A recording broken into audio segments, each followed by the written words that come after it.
Ուզում եք յուղ չվառող BMW, բերել եմ էլեկտրական BMW։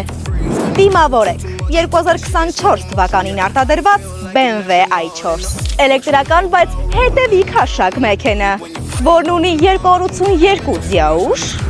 ու ամբողջական լիցքավորումով կասնի մոտ 400 կիլոմետր։ Իսկ հիմա 3 պատճառ, թե ինչու BMW i4։ Առաջին, անվտանգություն։ Օգնող բազում ասիստենտներ։ Մեքենա, որն ունի ադապտիվ պատվեսկա ու ինքը կհարմարվի թե ճանապարհին, թե վարմանդ ոճին։ Անգամ կտրուկ շրջադարձ կատարելիս չարություն չի անի։ Երկրորդ, հարցին թե ինչ էլեկտրական ես վարում, չես ասելու Zinsian Pro Max HD Ultra Green Line Dorma Փշտիկ Lux։ Պարզապես ասելու ես մեկ բառ՝ BMW։ Ինքը անիվների վրա կառուցած այն պլանշետներից չի։ Էս BMW-ը։ Երրորդ, հոյակապ կառավարում, ճիշտ բալանս, կտրուկ արագացում, խելացի աշխատող ռեկուպերացիա։ Իսկ կպատկերացնեիր, որ նմանատիպ մեքենա կարող ենք ներմուծել մոտ $21,000։ Պատկերացնել պետք չէ։ Արի CM Shipping։